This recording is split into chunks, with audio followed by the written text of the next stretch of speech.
or the journey will be too much for you. The angel of the Lord came a second time, touched him, and said, "Get up and eat, or the journey will be too much for you."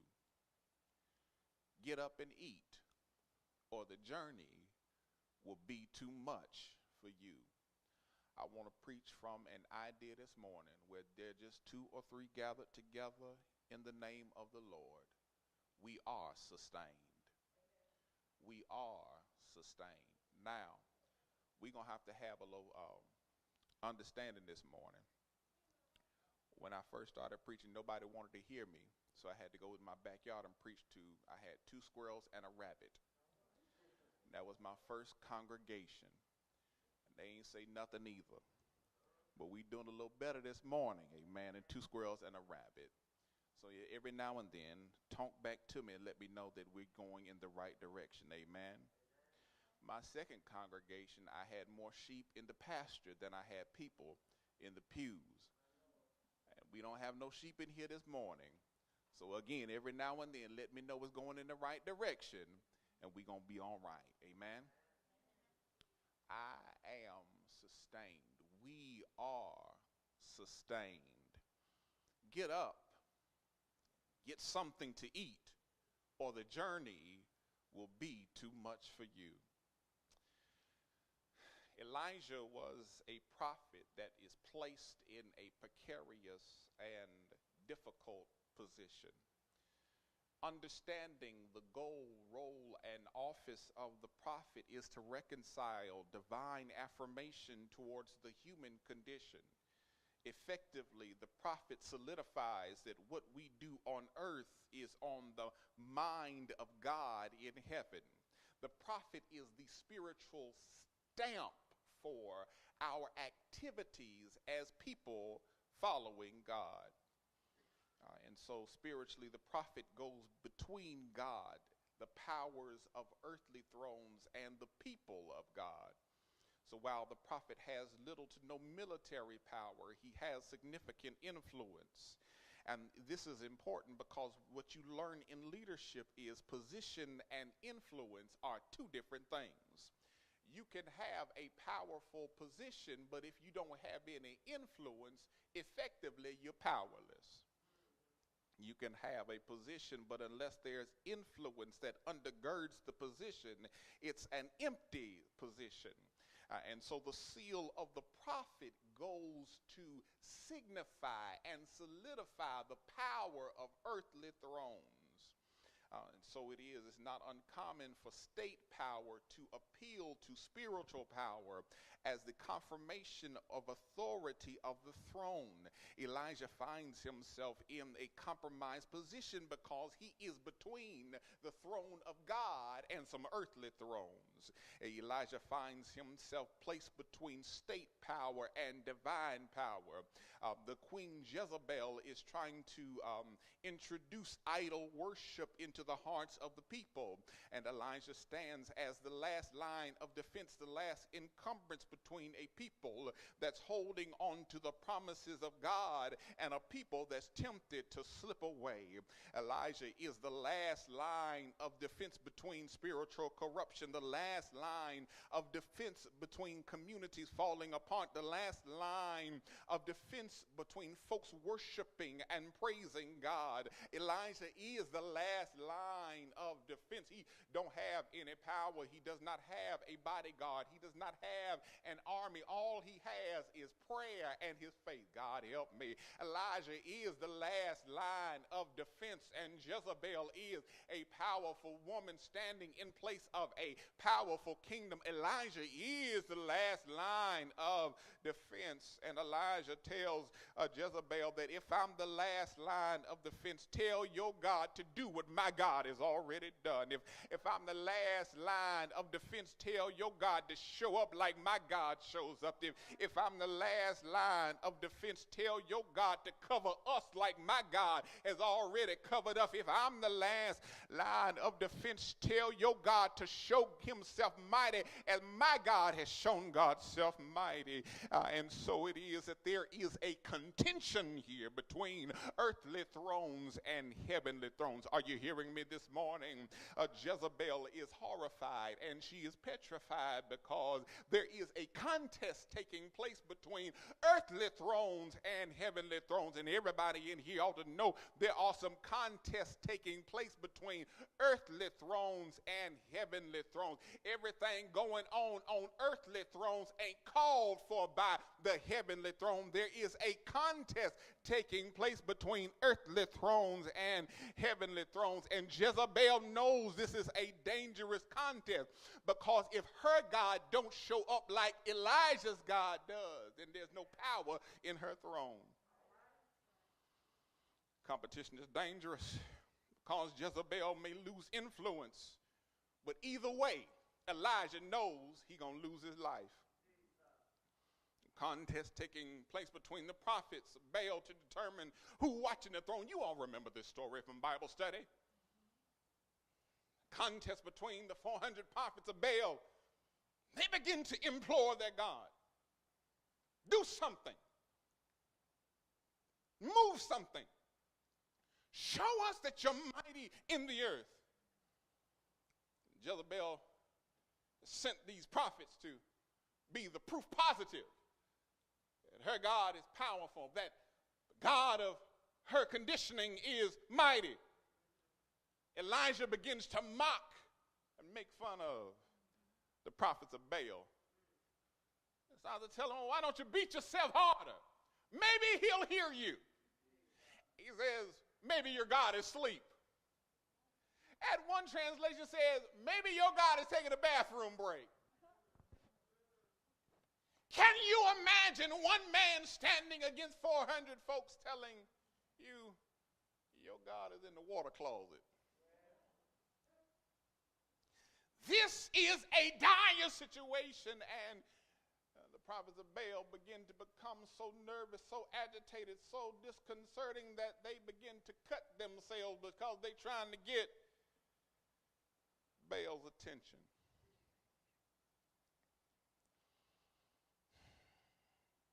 They are performing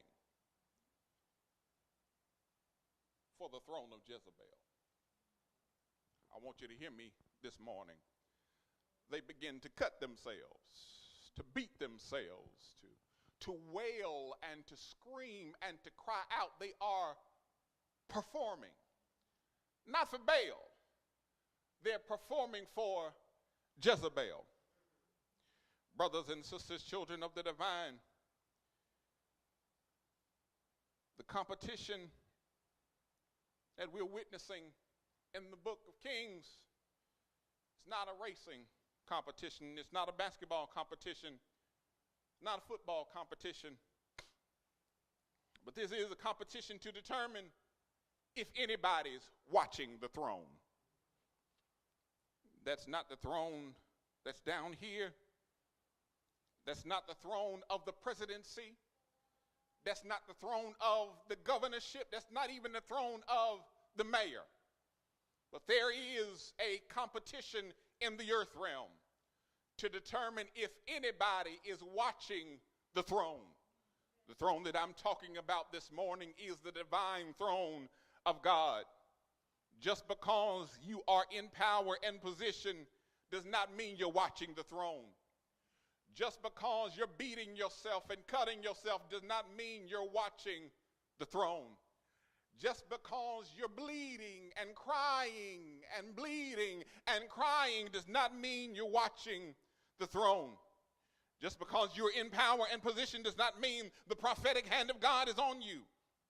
Just because you're plugged in, watching, collaborating, commiserating the thrones down here doesn't mean that you are in touch with the thrones up there. Because, brothers and sisters, what I've come to find out in the last few years is there's a lot of folks checking for thrones down here, but they ain't checking for thrones up there. It's possible to watch the throne down here and miss the throne up there. The thrones down here will cause you to perform and audition for favor and fortune. The thrones down here will cause you to abandon your character for convenience. The thrones down here will cause you to compromise your integrity. The thrones down here will cause you to spread the big lie. The thrones down here will make you support lascivious and scandalous people. The thrones down here will cause you to prioritize pistols over people. The thrones down here will cause you to chase clout and miss Christ. The thrones down here will make you believe that greed is godly. The thrones down here will tell you that righteousness is ridiculous. The thrones down here are popular. They're well populated. They are pleasurable. They're pleasing. They're in high demand. The thrones down here will make you believe that attendance is success. Help us, Holy Ghost. The thrones down here are pretty, but they lack prophetic urgency. The thrones down here can't speak to your distress. They can't lift you when you're low. They can't hold you when you want to crumble. The thrones down here can give you excess, but can't give you spiritual success. The thrones down here will tell you that all you need is a little more money and a little more power and a little more access and a little more position. But the Bible declares, what does it profit a man to gain the whole world and lose his soul? There ought to be somebody in here that can declare, I'm watching the throne of God. Is there somebody in here that's watching the throne of God? I'm not watching for popular thrones, but I'm looking for God to show me the prophetic throne so I can know how God is moving. I can know God's will and God's way. Is anybody watching the prophetic throne?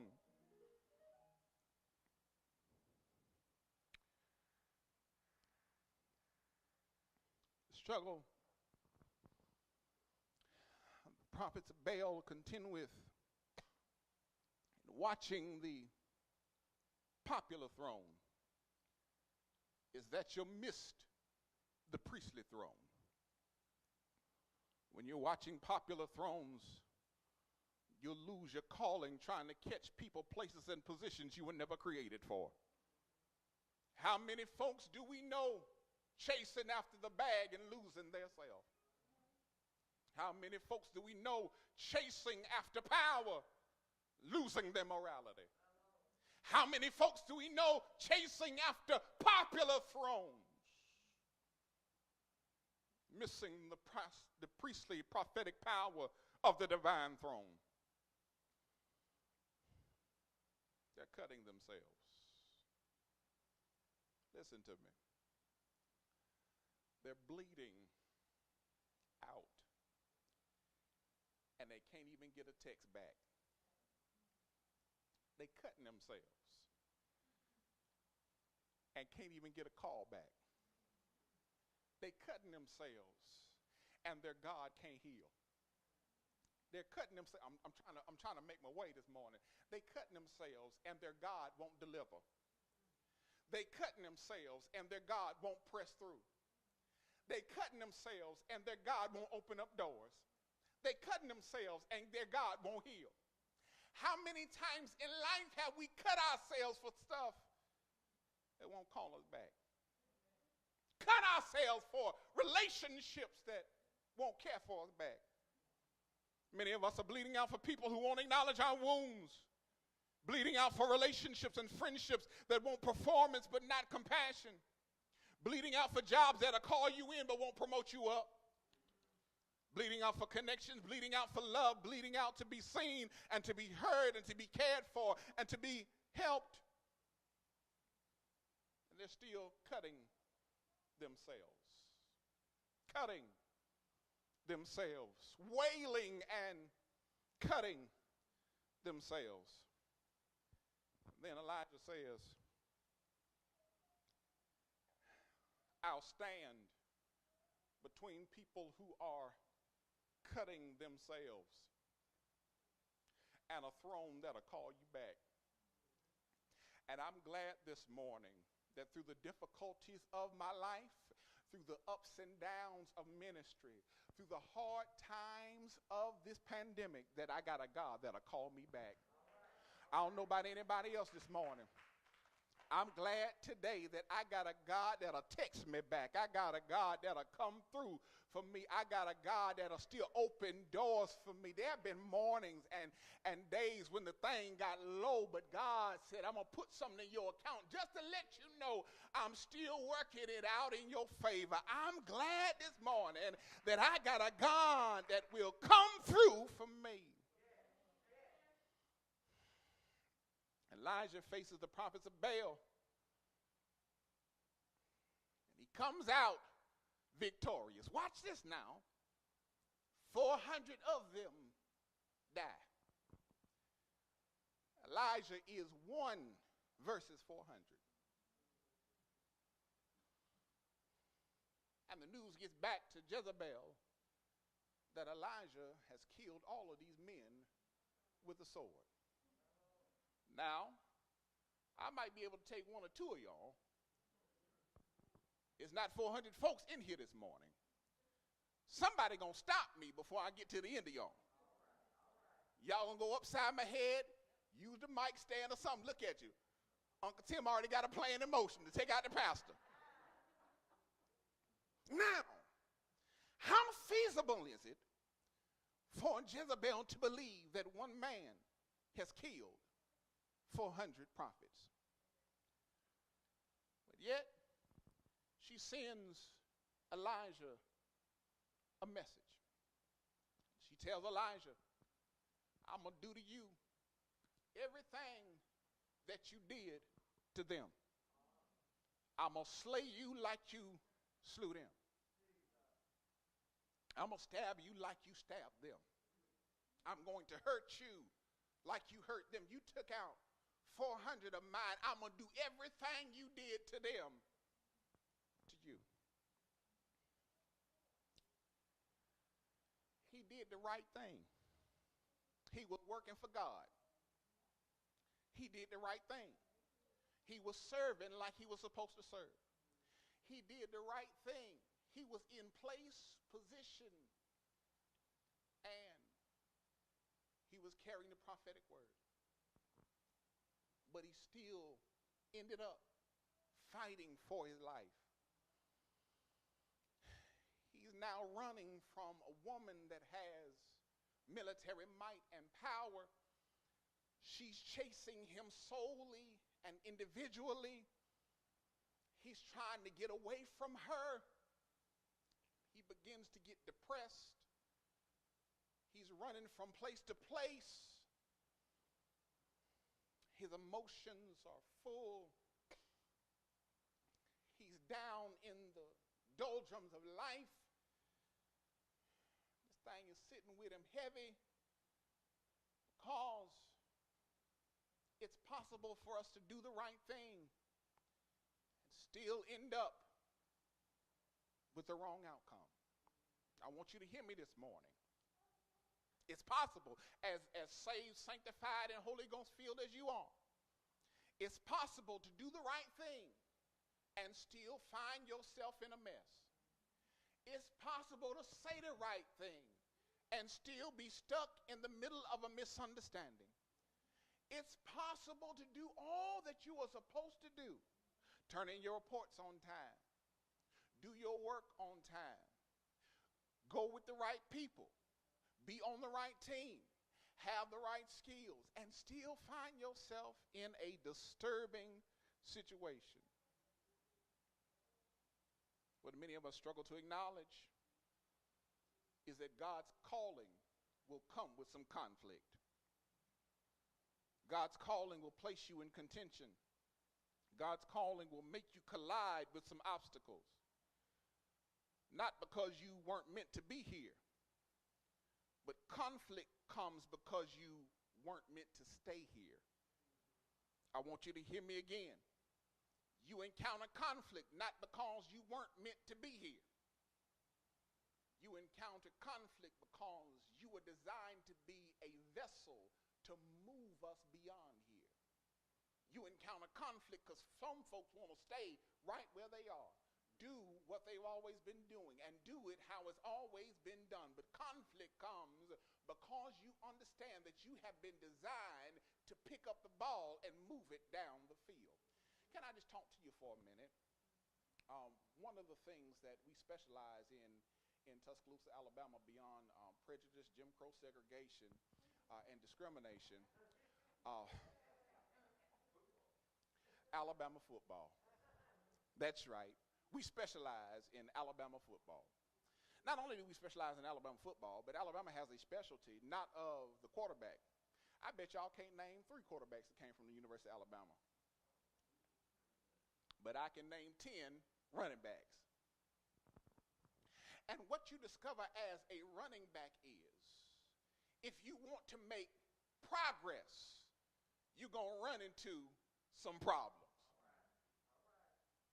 Every time Mark Ingram, one of the most famous quarterbacks in the history of Alabama football, touched the ball, every time he attempted to go forward, he ran into some problems. Every time he wanted to move the ball, God help me, Holy Ghost, he ran into some problems. Every time he wanted to score, he ran into some problems. But this is what blessed me about Mark Ingram. Mark Ingram is a short man. He's a tiny man, but he's a stocky man. And Mark Ingram knows how to lower his head and put his shoulder in. And when he lowers his head and put his shoulders in, coach tell him, keep on pressing, Mark Ingram. And Mark Ingram would get another yard. Coach would tell him, keep on pressing, Mark Ingram. And Mark Ingram would have some more success. Coach would tell him, keep on pressing, Mark Ingram. And Mark Ingram would get another goal. And I come here to tell you that just because you're encountering problems and predicaments in life don't mean that you wasn't called for this. You got to lower your shoulder and keep on pressing. And there ought to be at least one somebody in the house today that can declare, I know I've been called to this. I'm going through some stuff, but I'm still called to this. I'm having some problems, but I'm still called to this. There's some obstacles, but I'm still called to this. And I'm determined that I'm going to lower my shoulder and keep on pressing.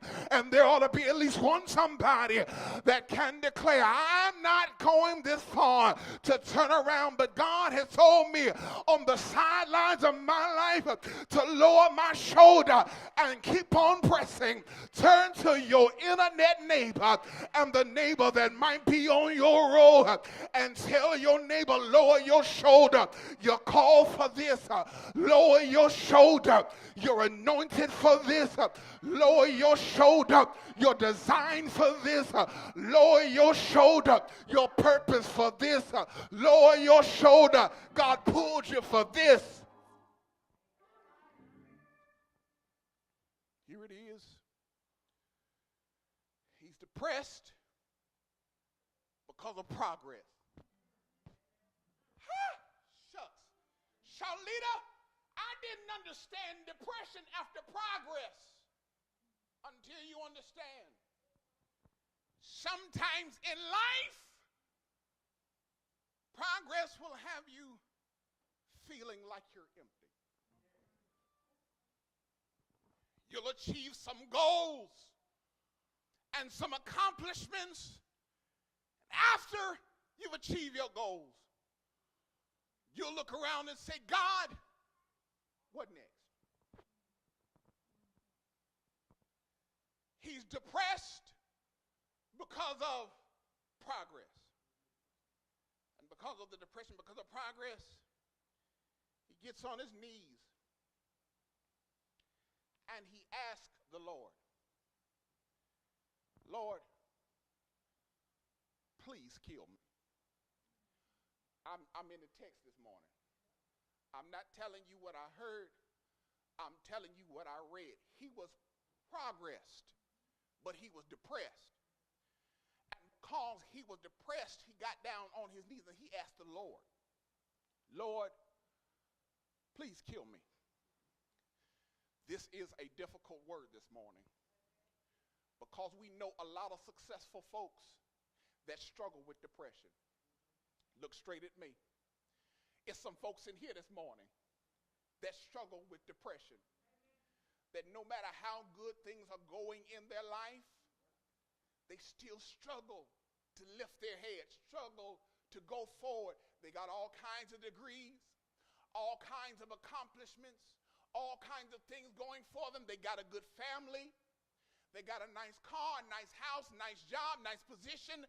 They're esteemed well in the community, and they still struggle with being depressed. I come to let you know this morning, depression is not a sin. Hear me closely. Because so many times we have preached from this pulpit. You're going through something because you're in sin. Depression is not a sin. It's a reality of life.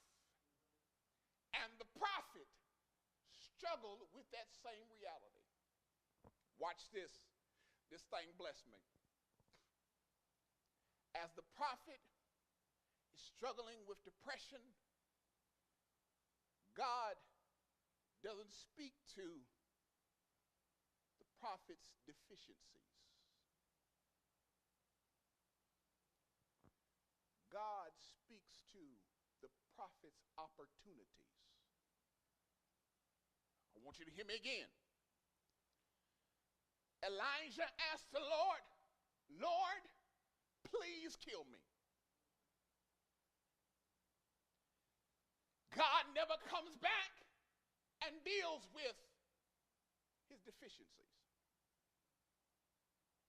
He doesn't talk about or tell Elijah, you're failing me now. He don't say that. You're letting me down. So often times when people are going through something, we tell them, well, just think about all the folks that you'll let down. Think about all the folks that you would be hurt if something were to happen to you. No, God doesn't do that. God says, there is a you beyond this you. And I don't want to talk to this you. I want to talk to that you. Now, you're not seeing me this morning. Because if I talk to this you, all you're going to tell me is how the sky is falling and how the clouds are in your way and how you can't overcome the mountains and how you can't go through the valleys. If I talk to this you, you're going to tell me how broken you are and how flawed you are and how failed you are. God says, I don't want to talk to this you. I want to talk to the you beyond you. There is another you beyond what you're in. Another you beyond what you're dealing with. Another you beyond what you've gone through. Another you beyond your doubt. Another you beyond your fears. And what God is talking to this moment is not the you that's in the mess, but the you that's in the miracle. And there ought to be somebody that can declare there's a you that's a miracle. And the you that's a miracle is beyond the mess that you see. The you that's a miracle is beyond the mess that you're going through. The you that's a miracle is beyond the hard times. And God is sowing into that you so that this you will be able to say that I can and will persevere until God works it out in my favor. I can and will push until God turns around my cloudy days. I can and will persevere until he works it out in my favor. Is there anybody in here that can declare there is a you beyond this you, and I'm pressing to get to that you. I'm working to get to that you. I'm striving to get to that you. Please be patient with me. God is not through with me yet, and when God gets through with me, the you that is beyond this you will come forth, and when I come forth, I shall be pure gold.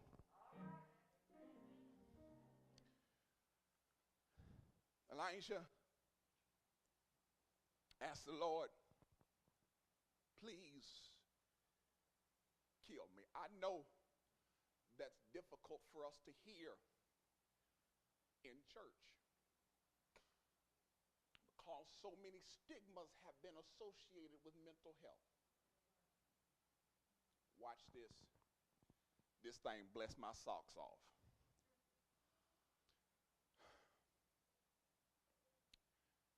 God says, when Elijah's world was upside down, God tells him when he couldn't find security, no friends, couldn't sleep, couldn't eat, sick to his stomach, pacing the floors. God tells him, you're still anointed and you're still appointed. God tells him, you're still my prophet. God, help me. Watch this, though. This thing is the blessing. You're still God's child, even if you don't feel like you're God's child. That thing was so good to me because not every day do I feel blessed and highly favored. Sometimes I feel failed and flawed. But the thing that blessed me this morning is that I'm still God's child even when I don't feel like it.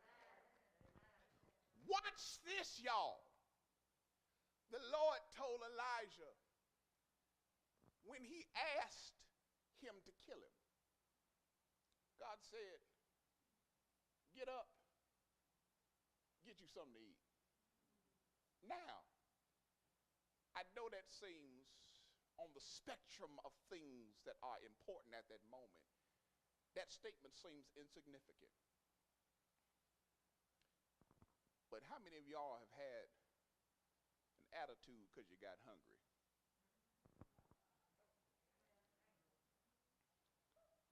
If they tell you you got to skip lunch, even before your stomach starts to rumble, something clicks in your brain, tells you it's time to have an attitude.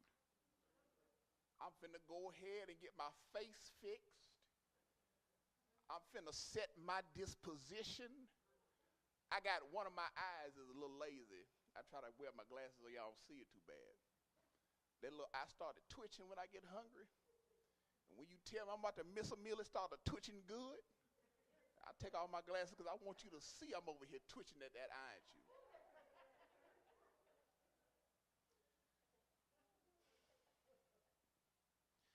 God understands that our emotional reality is also tied to our physical reality. And our physical reality is also tied to our spiritual reality. That's why the Bible declares that I pray that you prosper even as your soul prospers. And so you are an interconnected system. And everything that nourishes you also equips you and empowers you. And so God is telling Elijah that in this moment where you want to give up, in this moment that you want to give out, in this moment that you want to just throw up your hands, don't stop taking care of yourself. Don't stop eating. Don't stop waking up. Don't stop being productive, because where there is productivity in your physical person, there will be movement in your emotional person. And if there's movement in your emotional person, there will be rejuvenation in your spiritual person. God is telling Elijah, get up and eat something. This is not a call simply for his physiological needs. It's not a call just for him to settle his stomach. It's not a call for him to address personal discomfort. But God tells Elijah to get up and eat something because God understands how vital it is for people who are called to care for themselves. God understands how vital it is that when you have to have a calling, you have to nourish yourself. As saved as you are, you have to sustain yourself. For many of us who are in help and care professions, it's important for us to care for ourselves first, because the paramedics will tell you you can't care for nobody else unless you care for yourself. God has sent Elijah to be a prophet to the people, but if the prophet don't take care of himself, he can't prophesy to the people. If you don't take care of yourself, you can't take care of the household. If you don't feed yourself, you can't take care of mama. If you don't do what you need to do to care for yourself, you can't take care of the children. If you don't bless yourself, you can't be a blessing to nobody else. Are you picking up what I'm putting down? And so many times people say that that's selfish and you shouldn't do that and that's narcissistic. No, I'm trying to tell you that the only way that a battery has charge is that somebody had to charge the battery. And if you the battery in the household, you got to make sure you charged up so you can charge everything in the household. Here it is. God tells Elijah, you got to make sure you keep on sustaining yourself, because I have a journey for you, and you're not going to be able to make it if you're empty. God is effectively telling communities living in this moment, 2022, don't stop caring for yourself while you go through difficult times. Yes, there are rumors of recession.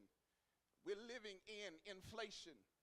But God is telling us to don't stop caring for each other while we are living in these difficult times. Don't stop extending kindness because of economic complexities. Don't stop giving in messed up moments. Don't stop lifting people up. Don't stop loving and stop serving. Don't stop praying. Don't stop being a space for hope and charity and joy. Don't give up on yourself just because this is the darkest moment of your life. But God says, until I finish the work I've started in you, until I straighten it out for you, until I give you victory, keep on doing what you got to do to maintain. Not all of your seasons will be seasons of success. Not all of your days will be good days. But until I am done with what I'm doing, and I want somebody to know that God is still moving, even though the moments may be hard, until I'm done with what I'm doing. Don't stop taking care of yourself. Don't stop pouring into yourself until I pull success out of you. And there ought to be somebody in the house of the Lord today that can declare that God is pulling success out of you. And because God is pulling success out of you, I got to continue to pour sustenance into me, because God is pulling it out of me and I'm pouring it into me. And so I am sustained in the storms. God is pulling it out of me and I am pouring goodness into me. I am sustained in the panic because God is pulling it out of me and I am pouring it into me. There is greatness coming out of the garbage because God is pulling it out of me, and I'm still pouring care into me. I'm still pouring compassion into me. I'm still pouring love into me. I'm going to get better than what I've been through. And so this morning is a word for everybody that feels like giving up. A word for folks that's trying to make it, but they money funny. For communities watching a nation in slow and steady decline. This is for folks that want to give up on everything. I hear the Lord say that I will secure and I will sustain. There ought to be somebody that can declare that in this hour, when it feels like politicians are going crazy, when it feels like the boss is going nuts, I still hear the Lord say that I will secure and I will sustain. When housing prices are through the roof and it seems like they won't pay you right, I hear the Lord say I will secure and I will sustain. When your friends started acting funny and your family started acting fickle, I hear the Lord say that I will secure and I will sustain. Please take care, brothers and sisters. This ain't ain't about your stomach. This is about your life. This is not a call to physical sustenance. But I hear the Lord telling Elijah that in your moments of distress, in your moments of disappointment, in your moments of depression, I will secure and I will sustain. I'll secure you because I'm not done with you. I'll sustain you because I'm holding you. I'll secure you because I love you. I'll sustain you because I'm holding you. Is there anybody in here that knows the only reason I haven't fallen apart, the only reason I haven't gone crazy is because God is securing and God is sustaining. I'm going through some storms, but I am sustained. I'm stressed out, but I am sustained.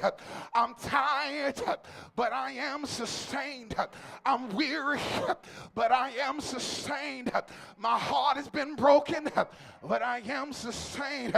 There ought to be somebody that can declare, won't God sustain you? Won't God open up doors for you? Won't God make ways for you? Won't He make your enemies your footstools? Won't He make a blessing that you won't have room to receive? Won't God heal your body? Won't He make crooked ways straight? Won't He brighten your path? There ought to be somebody that can declare, I'm going through, but I'm sustained. I'm not praising God because everything worked out. I'm not praising God because I never had any difficulties. I'm not praising God because tears aren't crying falling out of my eyes. But I'm praising God because I am secured and I am sustained. I'm delivered and sustained. I'm healed and sustained. I'm strengthened and sustained. I'm uplifted and sustained. I got joy and sustained. I got happiness and sustained. I got praise and sustained. I'm worshiping and sustained. And there ought to be somebody with 5 people in the house today that can declare, He's sustaining me. I'm going through some stuff, but He's sustaining me. I'm having difficulties, but He's sustaining me. Is there anybody that's walking and sustained? I'm talking and sustained. Is that the God that you serve this morning? Can you lift your holy hand and tell the church, I am sustained?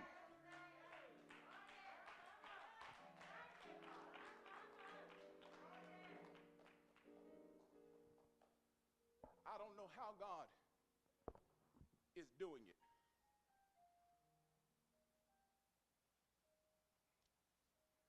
Faith is not what I figure out.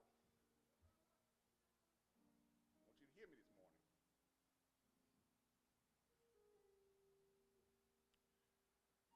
Faith is what I walk out. I'm going to try it one more time. Faith is not what I figure out.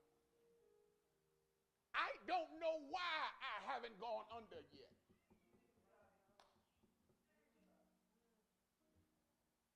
As much stuff as Negroes put me through, I don't know why I ain't gave up. That ain't my business. Faith is not what you figure out. Faith is what you walk out. And the just shall do what? Live by faith. This is for everybody that's determined on Monday morning, I'm still going to walk it out. Everybody that says on Father's Day, I'm still going to walk it out. Had some disappointment, still going to walk it out. Living through some tough times. Y'all, this is a tough time. I'm still going to walk it out. I don't know how I'm going to make ends meet. But I'm still going to walk it out. the God that made me is the same God that sustains me.